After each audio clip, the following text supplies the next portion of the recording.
¿Me acerco más? Ah, perfecto. Sí. Vale. Bueno, en primer lugar, perdonad mi voz de resfriada.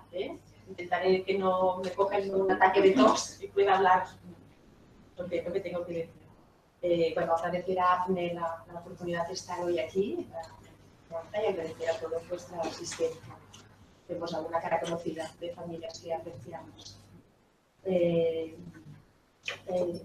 Bueno, nosotros, la intención nuestra es compartir nuestra experiencia profesional, nuestros conocimientos, nuestra manera de ver las cosas. Nosotras formamos parte de la ICIF, de la Institución Colaboradora de Terapia Familiar, que tiene convenio con el ICA, con el Instituto Catalán de Acogimiento y Adopción, para llevar a cabo los procesos de preparación y de elaboración de las familias que se ofrecen para adoptar y el seguimiento postadoptivo. Y también esto desde el año 97, con unos 20 años como decir, y después las dos también formamos parte de la unidad de atención postadoptiva de Comens, que es una empresa social vinculada a la Fundación Eulalia Torres de Bea y que tiene, bueno, su propósito es la atención integral al adolescente e incluye también esta unidad de atención postadoptiva. Empezamos con el contenido de la sesión, si os parece. No sé si hay alguna cosa que quisierais añadir.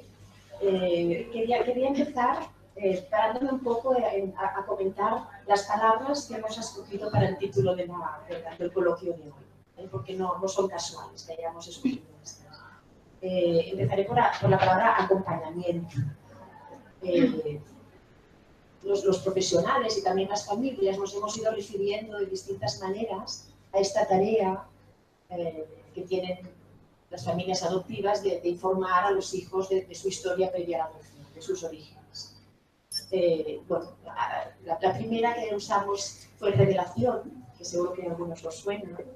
Revelación significa acceder a una verdad secreta y oculta. La verdad es que sí que durante décadas no se hablaba de adopción en las personas adoptadas, y si sabían de ello a través de los padres o a través de otras personas, realmente era en forma de revelación. Claro, yo creo que la experiencia, ¿no? La experiencia de años ya teniendo a familias y también cambios sociales, ¿no? Que se fueron produciendo, nos fueron viendo nos dieron razones para pensar que no debía ser así. Eran razones éticas, era ético que la persona conociera su historia, razones de derecho, ¿no? El derecho fundamental, pero también razones psicológicas, de que la persona debe poder integrar su historia completa, ¿no? Para construir una identidad también firme, y también razones incluso relacionales con los padres adoptivos, que durante un tiempo se pensaba que hablar de este tema a lo mejor podía malmeter la relación entre ellos, porque no eran hijos biológicos, pero que hemos visto que es todo lo contrario, que precisamente poder hablar de estas cuestiones al hijo y acompañarles lo que hacía es fortalecer el vínculo. Por lo tanto, dejamos ya de hablar de revelación y hablamos de comunicación, porque nos parecía que hacía referencia más a un proceso, no a un día le decimos, sino un proceso, ¿no? de ir informando de forma progresiva al hijo, evidentemente de forma adaptada a la edad, a la capacidad de comprensión. Evidentemente tampoco los pensamos como una comunicación así mecanicista, simplemente informar, sino que también entendíamos que era acoger las emociones que esta comunicación generaban tanto en el hijo como en los padres y que también tenían que acogerse. Con el tiempo, por eso, hemos ido pensando más en acompañamiento. Os explicaré por qué. Nos parece que pone más peso en esta parte más emocional, en qué hacemos con las emociones, cómo se validan, cómo se contienen, cómo se legitiman. Nos parece que una frase de Boris Cyrulnik que a mí me gusta mucho, que es el efecto de la causa depende del significado que se dé. O sea que tanto más importante que lo vivido o de la información concreta que se transmita, es también el significado, el sentido que le ayudan a dar los padres a todo lo vivido al hijo. Y pensamos que esta palabra acompañamiento recogía más esta parte. Evidentemente el acompañamiento es una de las tareas más complejas que tienen que afrontar los padres adoptivos, pero también es una de las más imprescindibles. La segunda palabra sí que quería comentar es la idea de búsqueda. Bueno, búsqueda significa intentar saber, intentar entender, ¿no? Implicarse para, con el propósito de responder preguntas, ¿no? Inquietudes que uno se plantea. Cuando hablamos de búsqueda, entendemos tanto aquella búsqueda interna que decimos, ¿no? Aquella búsqueda que hace referencia a los planteamientos que uno mismo se hace y que también comparte con los padres adoptivos, o si hacemos referencia a un proceso más intrafamiliar, pero también al proceso de búsqueda externa, es decir, buscar físicamente a personas que pueden responder estas preguntas, o sea, no solo a través de la conversación o del acompañamiento de los padres, sino buscar físicamente. Digo porque a veces el término búsqueda va muy unido a esta externa y para nosotros es tan importante una, especialmente la interna, y la externa, pues también sí se da, que no siempre se da. Y la palabra orígenes también quería comentar. Los orígenes, claro, yo decía antes, hace referencia a la historia previa a la adopción. Esto incluye, evidentemente, pues el lugar donde estaba cuando los padres adoptivos fueron a adoptarle, incluye el país donde nació, pero incluye la familia de origen. Este es el punto central de los orígenes. Nos parece que quedarnos únicamente en el país o con las experiencias, ¿no? Posteriores, digamos, al nacimiento, es quedarnos muy cortos a la hora de acompañar en los orígenes. Realmente acompañar significa también abordar todo este tema, ¿no? que es más complejo. Hoy trataremos del acompañamiento y la búsqueda de orígenes de adopción, por tanto, desde la comunicación, desde esta parte más intrafamiliar, más personal, más compartida con los padres adoptivos, hasta la mediación en aquellos procesos de búsqueda externa a la que me refería antes. Yo pienso que la parte de comunicación, la parte más intrafamiliar, quizás es la que conocéis más, porque es la que también incidimos en ello desde la preparación para la adopción, pero de todas formas queremos destacar algunos aspectos que para nosotros son importantes. De entrada, que el acompañamiento es importante que se haga desde el inicio de la convivencia. Cualquier persona, pequeños, mayores, adoptados o no adoptados, necesitamos entender lo que vamos viviendo, lo que estamos viviendo en el momento y también lo que hemos vivido anteriormente y hacer puentes. Y esto nos permite pues, entender también cómo reaccionamos a veces delante de las situaciones, nos permite entender nuestras emociones y nos da un sentido también de continuidad, digamos, como persona. La adopción supone, aunque es una medida de protección evidentemente necesaria para algunos niños, supone una ruptura muy importante con todos los referentes que el niño tiene en ese momento. Una ruptura que se une a todas las rupturas anteriores que ha tenido. Seguro la de la familia biológica, pero puede haber pasado por una, dos instituciones, aunque eso haya estado en una, ha habido muchos cuidadores y todo esto son pérdidas, son rupturas que pueden haber quedado como fragmentadas, digamos, dentro del niño, sin que nadie realmente tampoco pudiera explicarle, sin que él pudiera darle un sentido. Por eso, desde el inicio de la convivencia es importante empezar la comunicación desde lo que acaba de vivir, ¿no? El cambio tan brusco que ha sido la adopción y los sentimientos que ha generado en él. Después, claro, dónde estaba, con quién estaba, la conversación sigue por aquí, hasta que se debe explicarle por qué estaba viviendo allí, ¿no? Y esto nos evite hablar de la familia de origen, ¿no? Que es porque una familia de origen biológica no pudo cuidar de él, ¿no? Le hizo nacer, pero llegado un momento no pudo seguir cuidando. Es esperable que el niño inicialmente no pida esta conversación de forma directa, ¿no? Y más si es pequeño, pero la necesita. Por eso los padres deben iniciarla antes de que existan preguntas. Muchas veces los padres nos dicen, ¿no? Bueno, le hablaremos cuando pregunte. Nosotros le decimos, ¿cómo preguntará si no se le habla primero? Primero, un niño solo pregunta de los temas que primero se le han hablado. Por lo tanto, ayudándole a entender lo que acaba de vivir, ¿no? Y lo que ha vivido antes, no solo le permite a él también pues, dar un sentido, como decía antes, sino que también le permite entender que de este tema se puede hablar con la familia, ¿no? Se puede hablar con los padres. Y a partir de aquí, cuando él siente esto y le empiezan a surgir cuestiones, preguntas, es cuando aparecen estas preguntas y cuando la familia de alguna forma tiene más fácil en seguir el ritmo de comunicación, de acompañamiento en estas cuestiones. El niño, bueno, durante la infancia, la latencia, la adolescencia, pasa por distintas fases de comprensión de estos orígenes, hasta la etapa preescolar, hasta los 5 o 6 años, como ha habido esta comunicación con los padres sobre este tema, ¿no? Si todo había ido bien, de forma espontánea, de forma sincera, pues aprovechando momentos en los que ellos mismos han pensado en estos orígenes, aprovechando también que han visto una película, que han visto un cuento, ¿no? Que habla de estas cuestiones, que ha nacido un primo, que la maestra está embarazada, ¿no? Aprovechando, ¿no? Todo esto son oportunidades para hablar de este tema. Le permite al niño ir haciendo este relato de lo que él ha vivido.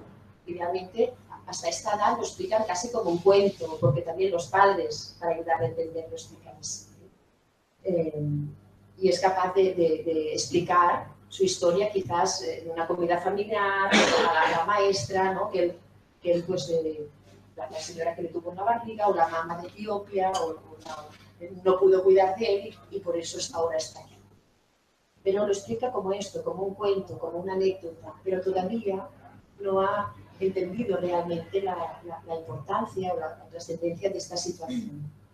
No es hasta los 6 años cuando las mayores capacidades cognitivas, digamos, de los niños les permite conectar realmente con ello, conectar con que para ser adoptados antes alguien no pudo cuidarlo, tuvo que abandonarlo. Y esto sí que empieza a generar ya emociones y ya no es algo que cuente como un cuento ni en cualquier lugar. Ya es algo que pasa a formar parte más de la intimidad de la familia.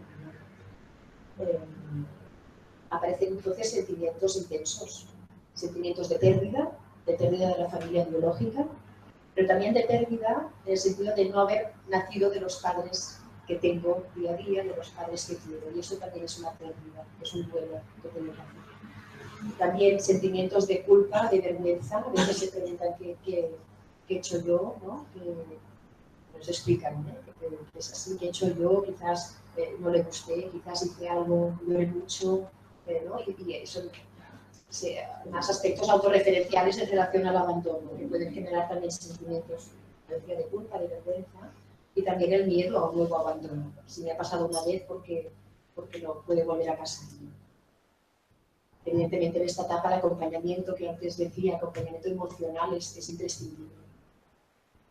En esta etapa es importante transmitir en primer lugar, ¿no? que los padres que entienden que el hijo piense en todo esto, que es natural que se sienta como se siente, que a veces puede ser tristeza, puede ser enfado, puede ser incredulidad, y que le legitiman que se sienta así, que es natural. Después también es importante que le ayuden a ir entendiendo los motivos concretos que rodearon el abandono, con una actitud respetuosa, empática hacia la familia de origen, porque él irá haciéndose una representación mental interna de todo esto y debe ir construyendo una representación mental que preserve de alguna manera la imagen de sí mismo, pero también que preserve la imagen de personas que han sido importantes para él. Si no somos respetuosos hacia la familia biológica, evidentemente, de alguna forma también nos estamos cargando una parte de él. Y por tanto también le transmitimos que no tuvo que ver con el abandono, que no es por nada que le sucediese a él, sino que es por una situación grave, difícil, que le sucedió a la familia de él. Por tanto, es esto, y construyendo este significado, este relato que podemos comunicar. Claro, el niño, a medida que va creciendo, se irá haciendo las preguntas, que irá planteando los padres, las cuestiones, y los padres tienen que transmitir que estarán allí siempre, ¿no? Escuchando, acompañando, validando emociones, ayudando a entender. A la hora de hablar de orígenes, a la hora de hablar de orígenes, nos podemos encontrar con dos situaciones. Una es que se tenga información. No es muy frecuente, pero si se tiene realmente información concreta, pues entonces también es ir transmitiéndola a medida que también o por cuidado a medida que el niño esté preparado también para entenderlo. Pero aunque se tenga información, nunca se tiene toda la información que el hijo quería tener. Y siempre hay una sensación de vacío en relación a qué me ha pasado a mí, a la identidad, a quién soy yo. Por tanto, aunque se tenga información, los padres tienen que acompañar de alguna manera en lo que va sabiendo y va entendiendo, pero también en lo que no sabe y quizás también va entendiendo que es difícil que sepa. Estos vacíos,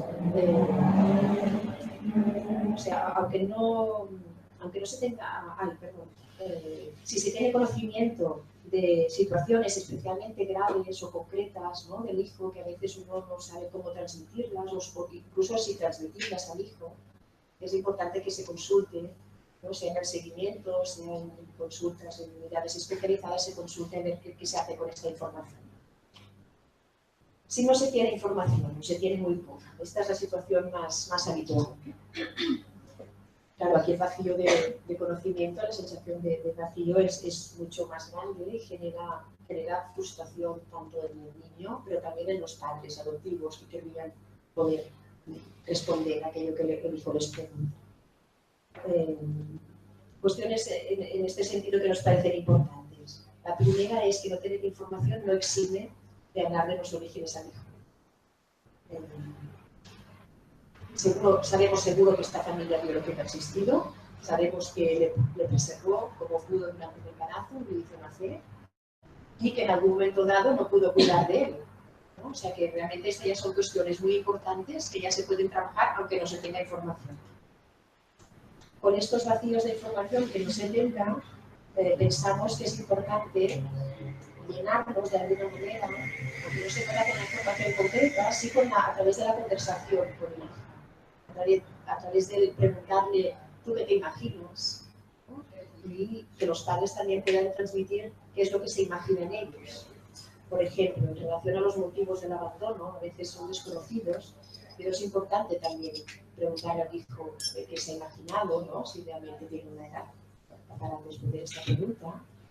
Pero también los padres pueden dar opciones, hipótesis que decimos, ¿no?, sobre los motivos que pueden llevar a una mujer a tener que abandonar un hijo en el país concreto donde han adoptado. Y dando estas 2 o 3 posibilidades aproximadas a la realidad, también ayudan al hijo a hacerse una idea y no da cabida a fantasías que a veces pueden ser mucho más dañinas, ¿no?, mucho más difíciles de encajar que realmente la realidad. A veces los padres adoptivos deciden buscar por su cuenta esta información sobre la familia biológica del hijo con la mejor de las intenciones de hacerlo sentir mejor dándole la información que el hijo les tuvo. Aunque igualmente deben saber que tampoco tendrán toda la información. Nos parece que esta es una situación que se da cada vez más y que requiere de una reflexión profunda y honesta, porque incluye los riesgos. Yo voy a hacer algunas menciones, después en todo caso en el coloquio, si queréis, podemos profundizar. Nosotros creemos, y la legislación así lo recoge, que el derecho a buscar a quien se le reconoce es a la persona adoptada, no a la familia biológica y tampoco a los padres adoptivos. Por lo tanto, el buscar información sobre los orígenes debe ser siempre iniciativa del hijo. También es importante que antes cuando uno tiene la ansia o la necesidad de buscar esta información, que se pregunte por qué necesita hacerlo. O sea, los motivos, no del hijo, sino los de uno propio, como padre, como madre adoptiva. A través de las familias que hemos ido atendiendo, que se planteaban esta búsqueda o que quizás ya la habían hecho y la reflexión se ha hecho posterior, hemos ido viendo que a veces hay la necesidad de demostrar, con esta búsqueda de información, demostrar al hijo que respetan sus orígenes, que entienden que son importantes para él, que entienden su necesidad de saber pero que, como ya hemos visto, no hace falta recurrir a la búsqueda de información para transmitir esto. O sea, es la simple conversación, no simple, pero la conversación, este acompañamiento al que hacíamos referencia, ya hace sentido al esto. No hace falta buscar información. A veces también hemos tenido familias que necesitaban demostrarse a sí mismos que ellos respetaban los orígenes de México. Y a veces la inquietud que es natural, que genera todo este acompañamiento, esta conversación sobre los orígenes con el hijo, les lleva a hacer una huida hacia adelante, ¿no? Y se ponen a buscar enseguida, cuando quizás hay mucho trabajo a hacer antes de buscar. ¿Vale? Y después hay algunas familias que también nos han comentado que es una cuestión de compasión hacia la madre biológica. Pero que les gustaría es hacerles transmitirle que el hijo está bien. En ocasiones detrás hay un sentimiento de culpa, quizás, ¿no? Sea por los motivos que sean. Pero en todo caso son sentimientos de los padres que tendrían que trabajarlos ellos. Y después pensamos que buscar información por cuenta de uno puede poner en riesgo a los mismos padres y puede poner en riesgo también la relación con el hijo. Porque se dispone de la información, a veces de un contacto con la familia de origen, que el niño todavía no sabe, porque quizás es pequeño, o porque se piensa que no debe saberlo. Pero entonces es algo que los padres se callan, que están haciendo como a escondidas, y esto puede generar incluso distancia en la relación con el hijo. Por tanto, esa información es difícil de sobrellevar para los padres. Que han consultado precisamente para compartirlo con los profesionales que hacemos con esto ahora, ¿no? Que es como una bomba que tenemos en las manos y qué hacemos con esto.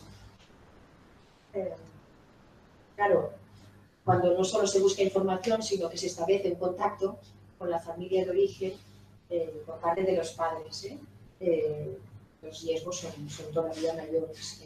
Y si se pretende que sea el hijo que contacte con la familia biológica, una edad en la que todavía no está preparado, realmente lo que podemos generar es un rechazo del hijo hacia sus orígenes, el que realmente no debe sobrepasar.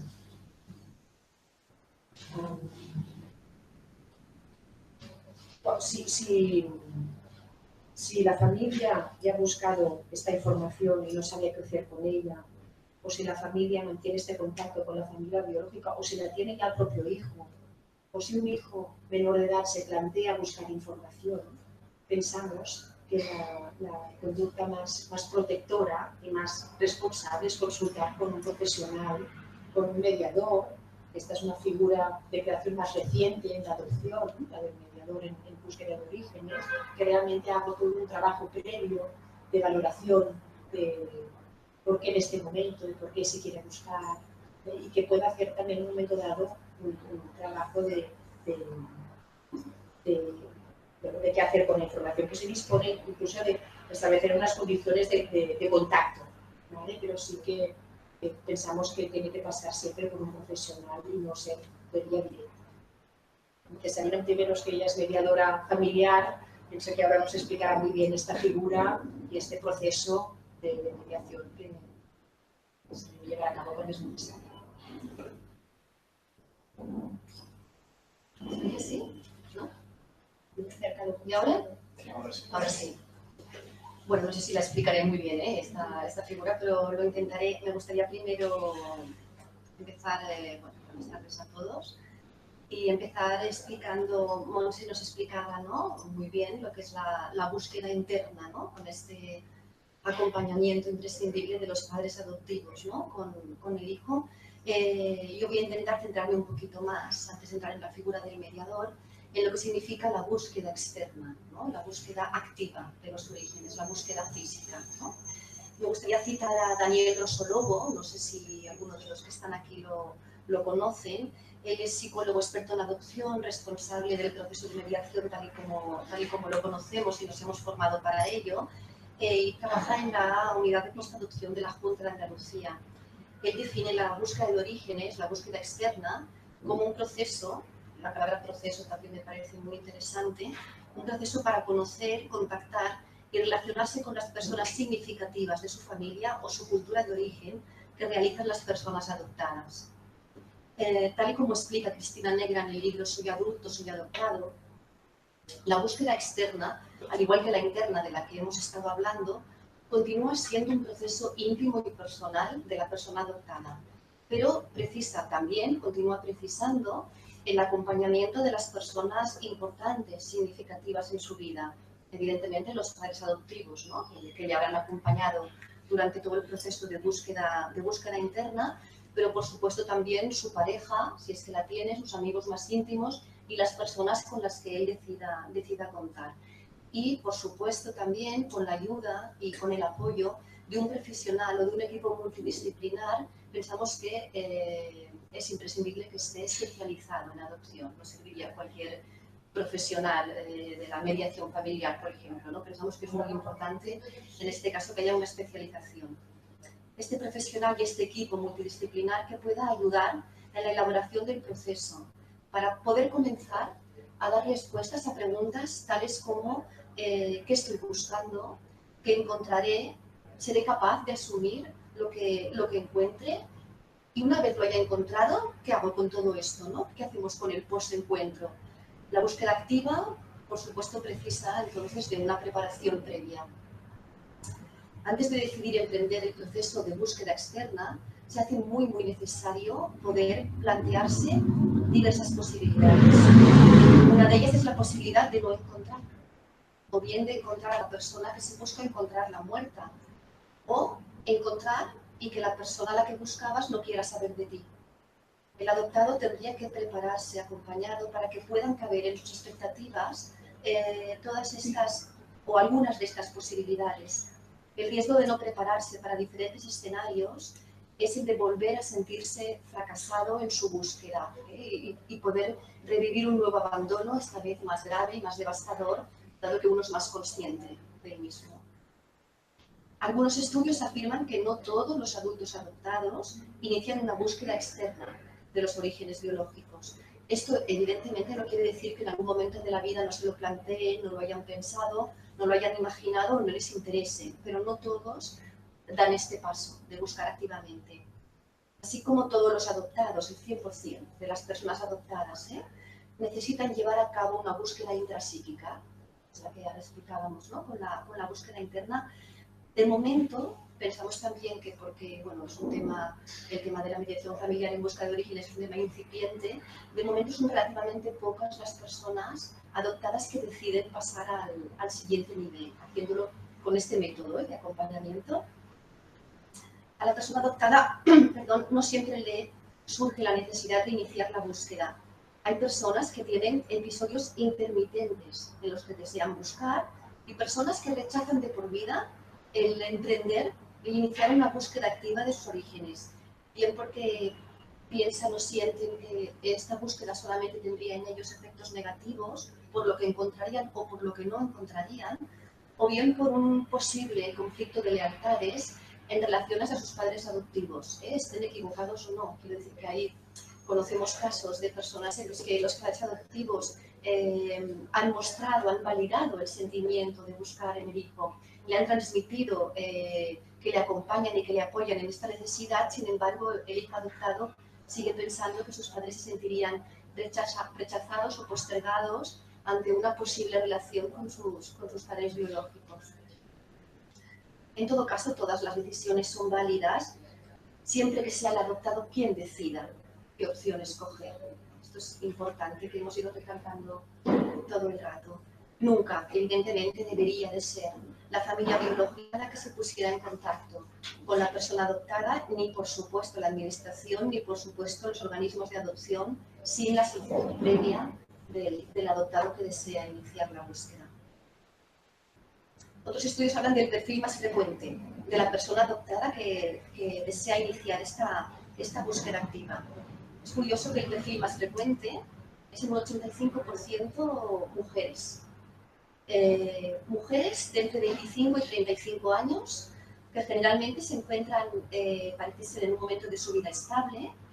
La mayor parte de ellas están casadas y con un trabajo seguro. El detonante es diferente. El detonante que impulsa a iniciar definitivamente esta búsqueda activa suele ser casi siempre consecuencia de un acontecimiento muy importante en la vida. El alto porcentaje de las mujeres que inician la búsqueda activa podría explicarse por la implicación de la mujer durante su propio embarazo y en los aspectos genealógicos.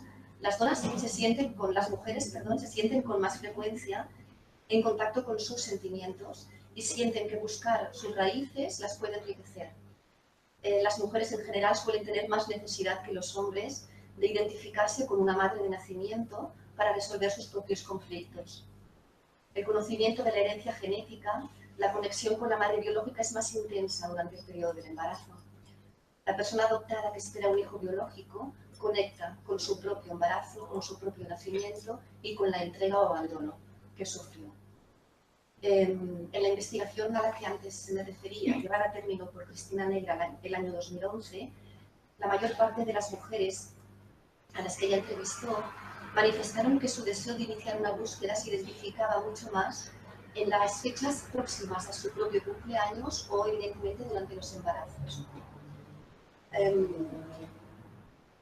Los motivos, ¿no? los detonantes que pueden llevar a cabo, ¿no? A tomar la decisión de iniciar esta búsqueda activa están descritos por algunos autores y algunos de ellos os los voy a nombrar. Son, por ejemplo, la decisión de formar una familia y la herencia genética que uno pueda transmitir a su propia descendencia, el momento de la boda de la persona adoptada, el embarazo, como ya hemos comentado, la muerte de uno de sus padres adoptivos, que también podría no, pero podría estar ligado con este conflicto de lealtades, ¿no? Y por lo tanto buscar de una forma más libre, sin el temor de hacer daño a uno de sus padres adoptivos, situaciones de estrés, de divorcio, de muerte de personas queridas, el miedo a formar pareja con un hermano sin saberlo o encontrarse con personas muy parecidas en cualquier momento, la preocupación en relación con su madre biológica, que puede que ya sea una persona mayor que necesite ayuda, o bien que si dejo pasar más tiempo, a lo mejor cuando me decida buscarla estará muerta. En general, hablamos de cambios vitales, cambios significativos que suponen cierta inestabilidad y desorientación, como una mudanza, incluso a un lugar diferente, un cambio de trabajo o la emancipación del joven adoptado.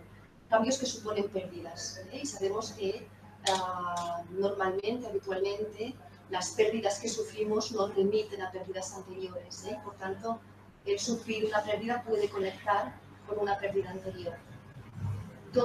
La mayoría de autores estudiosos de este tema, así como testimonios de personas adoptadas que han participado en los estudios o a través de asociaciones, manifiestan todos que no buscan padres, no buscan familia, ya tienen padres, son los adoptivos. Lo que buscan son respuestas. Y las preguntas más frecuentes que suelen hacer cuando realmente se establece el contacto son del estilo de ¿dónde nací?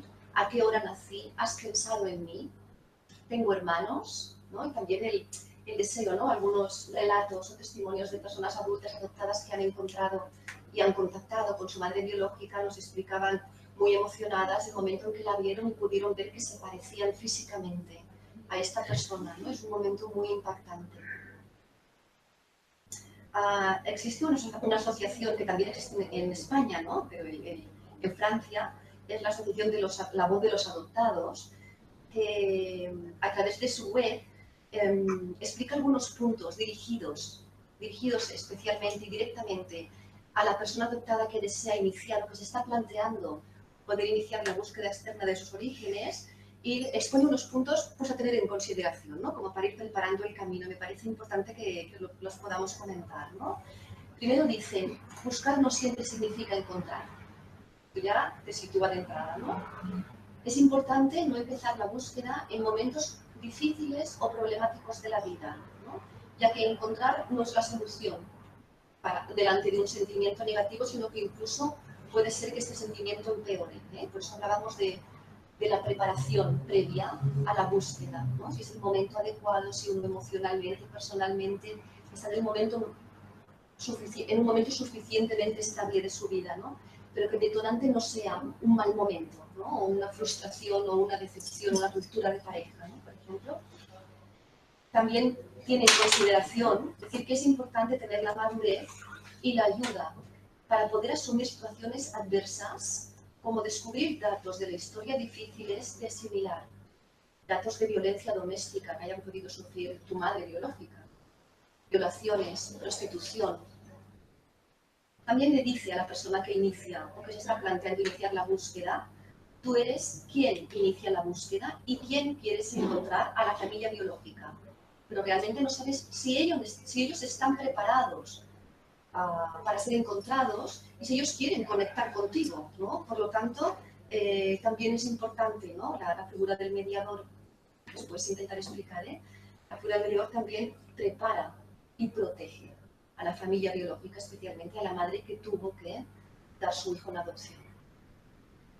Otra consideración es que se ha de estar preparado para el después, ¿no? Antes decíamos, cómo protocolizamos, cómo regulamos el posencuentro. ¿Qué se espera del después? Normalmente la familia biológica, especialmente la madre, sí que desea mantener contacto, sí que desea fotos y noticias después del encuentro. Normalmente los adoptados que encuentran y que contactan también buscan mantener esta relación de este modo. Pero dice muy explícitamente, si no es tu caso, si quieres encontrarte después no quieres mantener esta relación, vuelve a repensar tu decisión, ¿no? Porque, bueno, reapareciendo y volviendo a desaparecer, puedes causar mucho daño en la familia biológica, especialmente en la madre biológica. Ahora sí entramos un poquito más en la mediación familiar en búsqueda de orígenes. Me gustaría explicaros que el proceso de búsqueda de orígenes implica la ayuda de un equipo externo a la familia, como ya habíamos dicho. El asesoramiento y la mediación son apoyos técnicos en la búsqueda de orígenes a las personas adoptadas mayores de edad que desean conocer su historial personal y o iniciar contactos con los miembros de su familia biológica.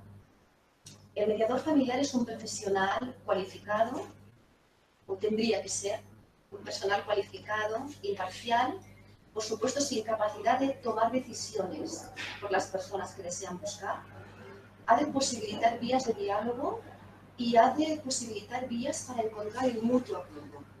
Esto sería lo más destacable de la mediación, ¿eh?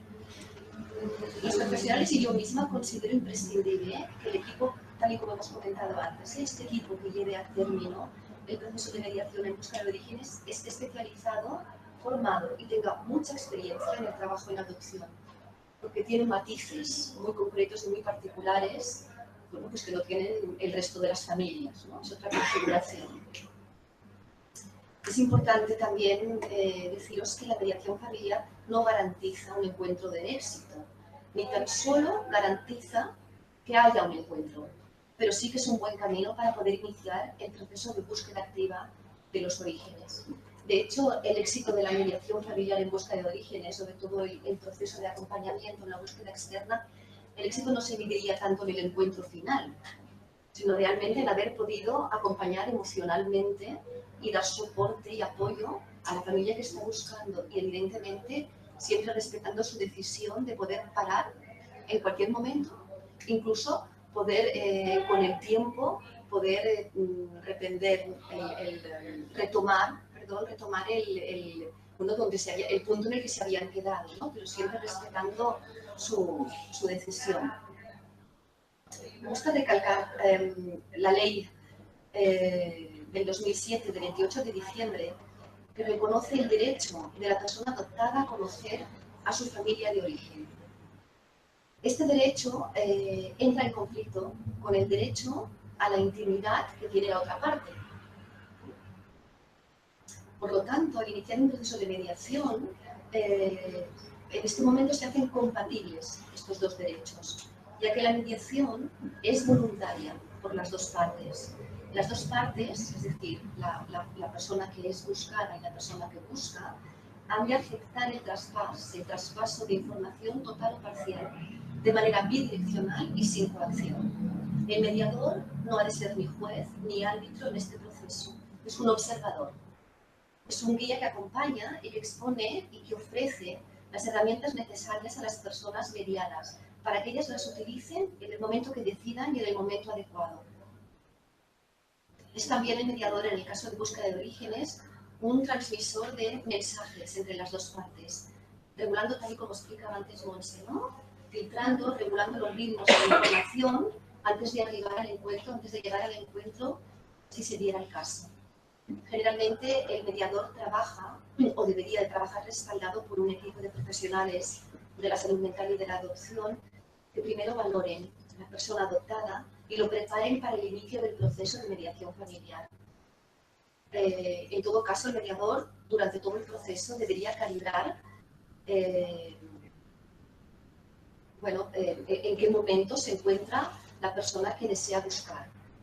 En el caso que todavía pudiera encontrar que hay una falta de preparación psicológica, como hemos dicho antes, podrá suspender temporalmente el proceso y lo podrá derivar a otro profesional si así fuera necesario.